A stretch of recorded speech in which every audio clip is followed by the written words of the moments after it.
Hi, I'm Kushi Sethi, and this is Flipping Founders.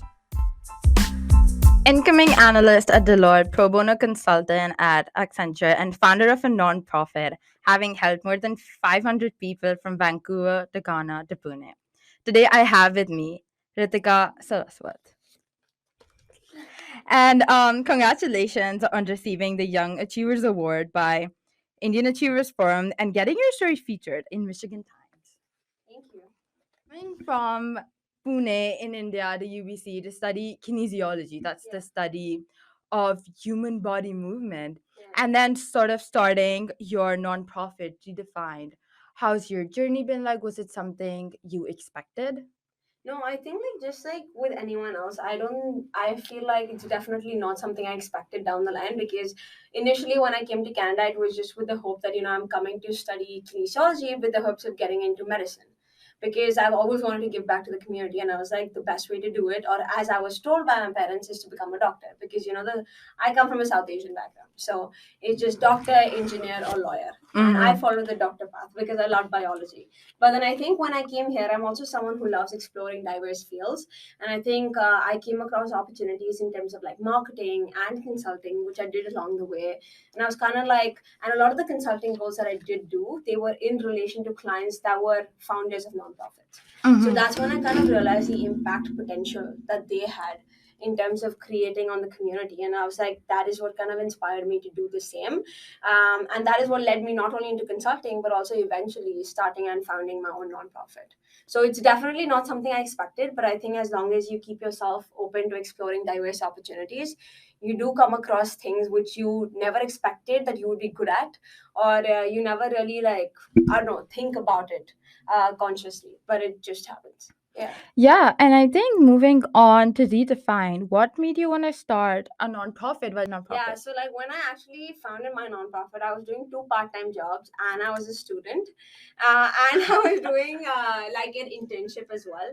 But I feel like for me at that time was I don't know. I feel like through my parents and all the background experiences I've had, I've always been taught to give back to the community, and I have donated many a times, etc. But I feel like I never really felt I was creating an impact in the community. I try and do it at an individual level as well, but I think eventually I came to realize how creating an impact is something that I have to take the first step towards. I cannot expect anyone else to do it for me. So that's when I was like, if I just keep waiting and say, like, oh, I'll do it next year, that time never comes. So I was like, we start now, we start right here. And the day I thought about it, that day itself, I started writing the outline for Redefine, how it's going to look like, who am I bringing on board. So I think it was something very like spontaneous for me, because I think when I think of something, I just execute at that moment because I know the time doesn't come again. Yeah, Yeah. definitely. I think just starting is the hardest part. Yeah. No, You just definitely. have to like really put yourself out Yeah. there, and then I think that is scary for a lot of people. Just Definitely is something, especially the risk taking aspect. Mhm. Founding anything, whether it be a startup or non-profit, I think it's definitely involves a lot of risk taking, whereby there's a trade off many times between your academics, the time that you have, financials, and other things. So it comes down to what you highly prioritize in your life. And for me, giving back to the community was a priority. So Yeah. I made it fit into somehow. So I feel like that phrase, I don't have time for this, is just when you are not as passionate about something, that's when you use that phrase. For me was like, I know I want to do this, so I will make time no matter what.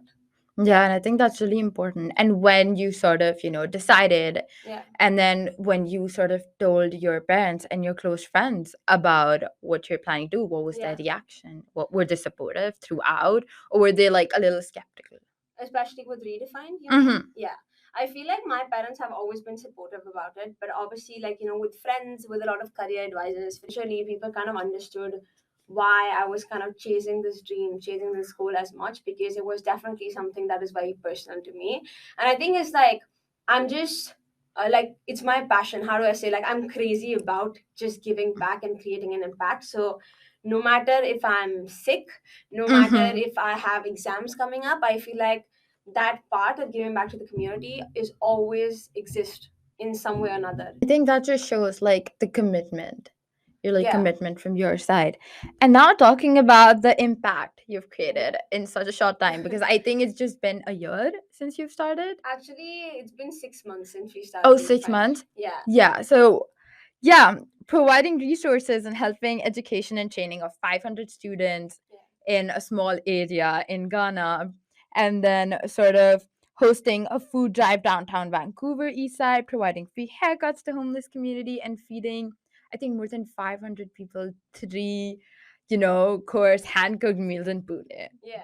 It's so inspiring, and Thank you so I much. cannot just imagine what were some of the challenges you faced Yeah. while you were sort of coordinating this international impact from Ghana to India to Vancouver. Yeah, you asked that question because I think a lot of people, when you post on social media about things, they imagine like a linear trajectory Mm-hmm. between the impact you've been creating. But obviously, it's full of ups and downs. I feel like for me, one of the biggest challenges was, as you said, uh, being like a student doing a part-time job, because I also come from like humble beginnings, what I like to call it as, whereby I had to kind of financially support myself as well, and managing that with creating an impact, because running a non-profit is requires a lot of investment from your side, not just time but also financial resources, because you need funding at some point. Now we're lucky enough to get funding from other individuals, but initially when we were starting out, whether it be in terms of certain I don't know, like food, or certain like bottles of water, or certain menstrual pads that you have to buy, the funding came from my own pocket, which definitely was the tough part initially. Mm-hmm. But I think it's just about like when there is something you're really determined towards achieving, you kind of just end up figuring out ways on how to reach those goals. And I feel like I was lucky enough to come across a great team who supported me the entire time, and great collaborators who really believed in my idea when no one else did. Because we started out as like a very small student, it was only me Mm-hmm. alone who was running the nonprofit for at least 3 months. It was Wow. after 3 months when I was able to bring on board a team, because I waited for that long because I wanted some financial funding to be there. Like even Mm-hmm. maybe compensate the team in some regard, Yeah. because I know it's not their first passion, it's mine. I think when you're like young and then when you're like a student, you're just like, oh, this person got this internship, this person got that Yeah, internship, they're doing this. And you being from like yeah, kinesiology and then, focusing on impact, I think yeah, a lot of people just like, they're just doing what their friends are doing. yeah, And I think that's when they sort of like lose that sense of purpose and even yeah. identity. But I I feel think. like when we talk about like comparison, also, I feel like it's like just innate to us humans to Mm-hmm. compare.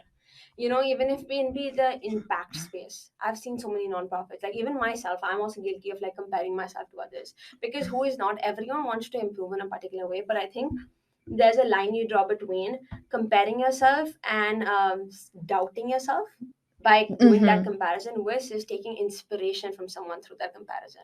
And Yeah. I feel like a lot of people tend to do the first half, which is they tend to start self-doubting themselves when they see someone else progress, because they're like, oh, they are 14 and they're earning this much, whereas I'm 22, and I'm not even making half of that. So I feel like it's just important to kind of realize that first, even if we are comparing, because I think it's definitely innate, it's very difficult not to compare. It's important to take inspiration from that person, that, oh Mm-hmm. wow, they're doing great. How about I reach out to this person and learn from them how they've been able to achieve what they have done, or where they're sitting at the moment, and just maybe try and not necessarily replicate, but try and modify it to fit my own life journey and life stage I'm at.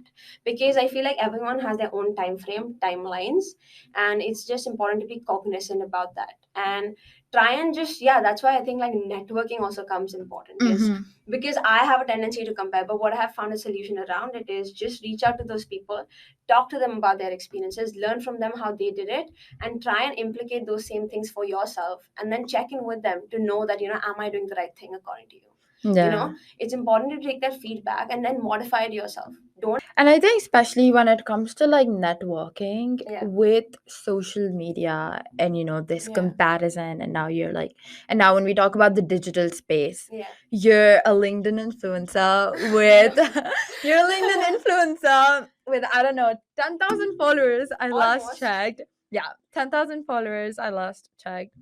And I think when you sort of decided to like get into the digital space and you're like posting Yeah, regularly about impact networking and your life as like an international student, yeah. when you started out, what were you sort of hoping to achieve Like on LinkedIn specifically? on LinkedIn? Yeah. For me, I think I started without any expectation because Mm-hmm. I think, again, I'm also a person who self doubt. I engage in a lot of self doubt. So it's like when I even started out, I was like, I don't think anyone's going to listen to my story. But, I was like, why not just share it? Because I think LinkedIn for me, kind of eventually, even now, is like this personal canvas that I use to express myself. And I think I was just lucky enough to have those experiences of mine resonate with others and have that Mm-hmm. love and appreciation coming in, which I definitely am very, very grateful for all the LinkedIn people that actually follow me, because I still to date, I'm always questioning myself. I don't think I deserve this and this and that. But I think that is something I've realized will always exist. And I think now that I have so many people following me, I just feel like this kind of pressure, but it's like a good pressure, I believe. Mm-hmm. There were this pressure and this responsibility, if I were to say, better word than pressure, to kind of just make sure I'm giving out content which is continuing to do what I've always wanted to do, which is Yeah. impact and inspire people. So I just wanted to create that resonance, because when I initially joined LinkedIn, I joined LinkedIn in like second year, which is very late compared to everyone else, because I come from kinesiology. I don't come from solder. I didn't know there was something called networking or LinkedIn necessarily. So when I did join it, I used to always constantly see messages of people, I'm getting a job this day, literally hundreds of messages every single day of people getting new opportunities, awards, this and that. And then I felt like, I used to feel a bit bad. Even though I'm happy for that person, I used to doubt myself more. I used to feel like, what am I doing with my life? And just Mm-hmm. regret and everything. And I don't think that was doing any good. So Mm-hmm. that's when I realized that, like when even I started getting into, how you go through good and bad phases in your life. Yeah. When I think I even went through the good phase, I realized the importance of those bad phases. And I realized how, let's say, even if I post that, oh, I got a job here, I realized how some other people may feel when they see that post. So I Mm-hmm. was like, even when I'm talking about my experiences, why don't I talk about all that struggle I've been through? How I Yeah. have felt when I saw people's posts about getting a job or getting an award, and how I felt even I wanted to achieve those things. So I feel like now for me, the hope is to just be more transparent with the audience in everything I discuss about the financial aspects. I've been very like open about how like my family also went through a financial turmoil, very open about my academic ups and downs, very open about my career ups and downs. I've had points where people have told me that you can never get into consulting, to now those same people messaging me. They're saying like, you're doing a great job. Mm-hmm. I apologize for not believing in you initially. Not that that is what validated what I'm doing right now. I think with also like the digital space, Yeah. it is so important to just like do whatever you feel Yeah. is helpful for other people. Just put your best work out there, Yeah. and people who kind of resonate with that will reach out, and there would always be haters, but Yeah. that shouldn't Exactly. stop you from doing what you truly believe in. I feel like it's just important to realize that just be expressive and just put it on paper. Obviously, if there's a grammatical mistake, people might mistake what you're hoping to say, which has happened many times with me. I think as a student, especially as an international student, when your family is on the other side of the world Yeah. and coming to like a place with different culture, what sort of habits and resources helped you face those ups and downs, which Yeah. I think most of the students face, and even like being a student and a founder Yeah. together, and I Yeah. cannot imagine the ups and I downs mean, you want that to now. comes. Yeah, but Like in terms of like UBC, I feel like I was never the student who kind of like went to the student center, got like career advising or this and that. uh-huh. Because I feel like, not to say this is a good or a bad thing, but I'm just someone, I think I just like figuring things out by myself, and I'm just a very avid believer in networking. So whenever I'm not sure of something, instead of like going to the student advising or whatever, where you have to wait in line, this and that, I just preferred reaching out to other students who are going through the same stage in life. So Mm-hmm. let's say now I'm applying for my work permit. Instead of going through the student advising section, I would reach out to some of my friends maybe who have already gotten their work permits and how they did it, and just follow the same process as them. So I feel like for me, a lot of it came from there.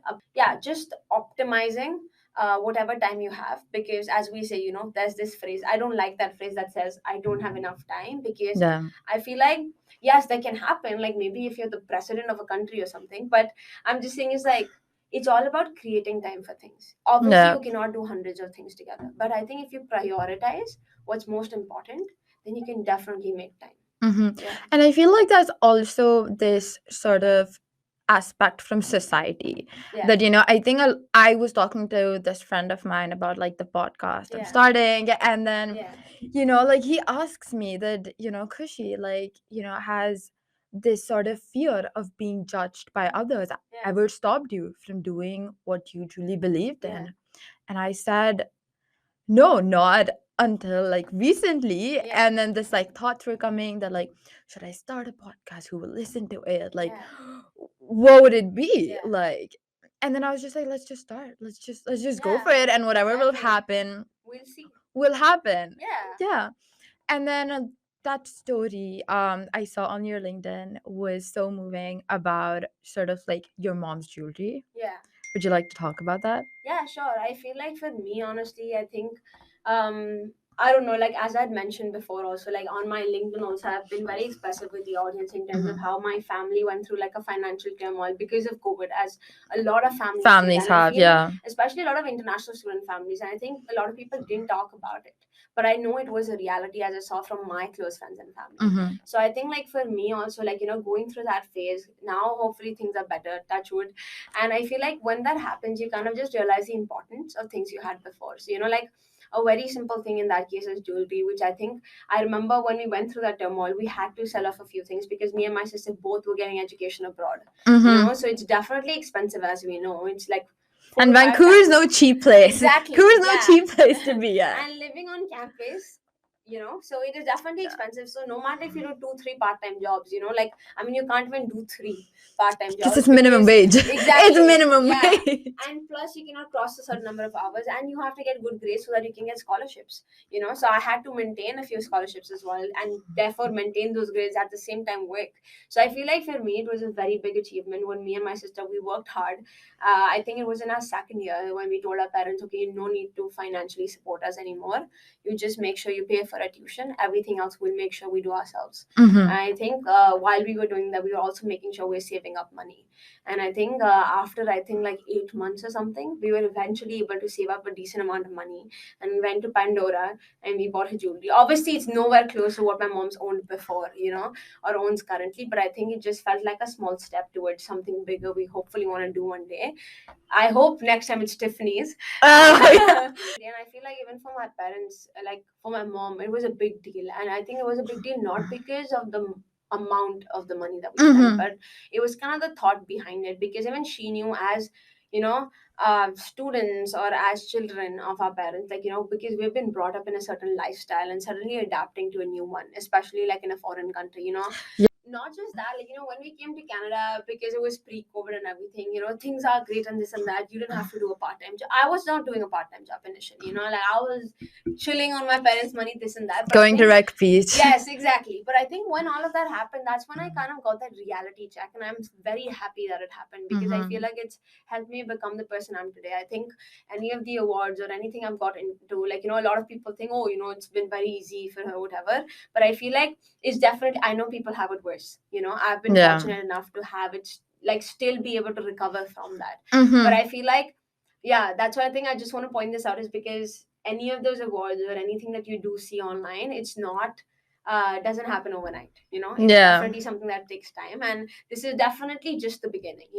I also want to say that, like, for me, it's never been, oh, win this award, that means I've accomplished it. Never. It's more about the journey. Yes, I think also with when COVID came, I think Yeah. a lot of people's bubble bursted. Yeah. And like I know that was such a big shift, because there were people in their fancy yachts, in their fancy mansions, just taking Yeah. like a break from everything, and they're Yeah. like safe. And there are other people who are literally like dying in the hospitals. I remember in India when I was Yeah. there in Delhi, people were like, I don't know, paying so much money for just oxygen cylinders at home. Hospitals were full. There was no place to like cremate the bodies. And I think just seeing that sort of adversity before coming here gave me a very good reality check, as dreams were also crushed. I know like a lot of friends, they had like their finances in check before COVID, and then COVID happened and it was all gone. Like it was all gone. And I'm talking about like 4 to 5 years of hard work. All just gone because of something that you cannot even control. I think a lot of people's bubble like bursted. And I think now it just made them stronger. Yeah.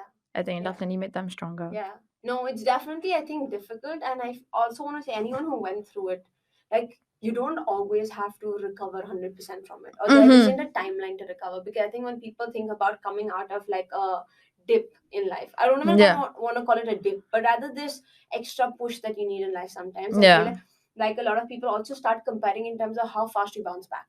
But I think that should Yeah. also not be something you compare on, because again, everyone's time frame is different, everyone's context is different, you know. There may be different reasons on why that push may have happened in your life, so it's important to be again cognizant about that, you know. Like, and I feel like everyone's prone to this, so it's just very important sometimes to, whenever you read something, whenever you read a news, whenever you hear a student story, whenever you hear a friend story, or look at your own story, it's important to look at it from a third person's perspective and actually like pay emphasis to every single word you hear, because I think that allows you to kind of realize the contextual specificity behind it and not necessarily start comparing it right away to yourself. Yeah. Today, like, I shared a post recently which said that Obama, for example, he retired at the age of 55, whereas Trump started at the age of 70. You know, so it's important to be aware of the life journeys and everything. I have read about people who started at 80 years old and now are billionaires, you know. So they became billionaires at the age of 85, versus you have 14-year-olds who are becoming millionaires at the age of 14. But guess what, their context is very different, the cultural context is different, their economic context, the parental households they come from are different, the relationships that their parents share are different, you know. So I think just becoming cognizant of that context aspect helps a lot at times. Yeah, I think also sort of talking about like where they started from and now where they are. I feel like and how long it took them. how long it took them. Yeah. And I think that's something people should definitely focus on, instead of like, oh, like this is where they are today, but like you don't know where they were like 10 years back or like 5 years back and what they were doing. Maybe they were working day and night. Like, you don't know. Exactly. And I think it also comes down to the, I don't want to put this responsibility on everyone, but I think it becomes, I sometimes feel a responsibility, if you were to say a creator. I don't consider myself a creator, but if you think yourself as a creator, then I think the responsibility comes down to us also to make sure whenever we share any of our successes or any of the opportunities we have been fortunate to come across, it's important to talk about the history behind those opportunities. It's important to talk about how long it took for you to come across those opportunities, how many rejections you had to go through to come across that opportunity. Because that then what it does is, it doesn't let people feel bad about themselves when they read that post, because it helps them instead get inspired, because you're showing them the life journey that went behind and telling them how you were able to do it, instead of just directly stating that, you know, oh, I got a job here. It's better when you maybe state how after maybe 50 rejections you were able to land this job, or maybe how after, I don't know, 50 hours a week you were able to land this job, because then that doesn't create comparison, but it creates an inspiration. Crazy is that I remember on one of my posts someone commented saying that even having that risk-taking ability at times is a privilege. And I think I realized after that comment, I don't remember the name of the person, so I apologize for that, but I was so surprised because I realized that, damn, yeah, the fact that I was even able to take a risk of doing a few things, even a lot of founders, it is a privilege, because I feel like you cannot take that risk when you do not have other options. So, for example, like when I initially came in, the reason I started Redefined like 6 to 8 months ago and not even earlier was because at that moment was when the right post-COVID area season, if I were to say, when the finances were low. So I knew my priority at that time was getting income to support myself financially and maybe even give back to my parents a little bit. So at that time I knew that this risk taking, this investing of money and everything to create an impact was not something in my books, even if it was something I terribly wanted to do, because I know it could compromise other things at home. You know, so I feel like that's when even I kind of, now that I reflect, I realize how it's a privilege in itself. And I think that's why when you have that privilege, use it. Because use it while it lasts. Yeah, use it while it lasts, because it doesn't last long. It doesn't. You know? Yeah, it could be because of finances, it could be because of the life stage you're at. You know, sometimes when you get into a career, or you get into a family, you know, the privilege. Yeah. That today here we are, two girls born and raised in India. Yeah. Sitting in beautiful British Columbia. Yeah. And just talking about the experiences we've had. Yeah. And a lot of people do not get to even, I think, just like leave the area they were born in. because their Yeah. families depending on them, or maybe even there are health issues. I know Yeah. COVID definitely sort of created this like, wow, health is like Yeah. a pretty big thing. If you It's a do not priority. have health, Yeah. you have nothing.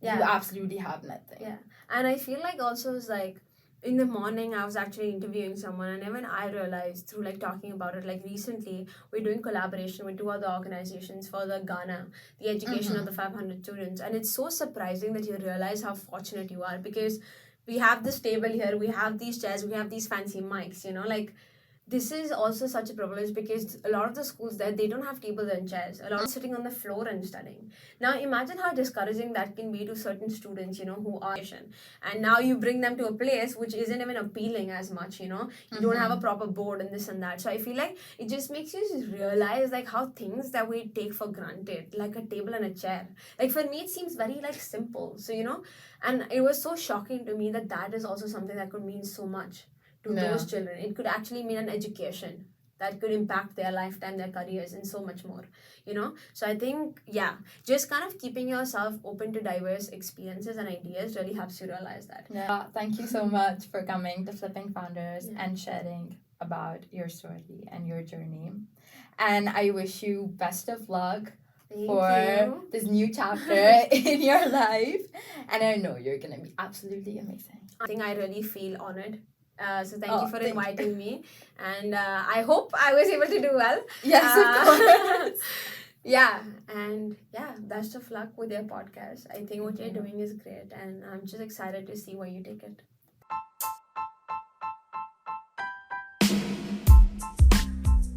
Hope you found this episode helpful. See you next Thursday.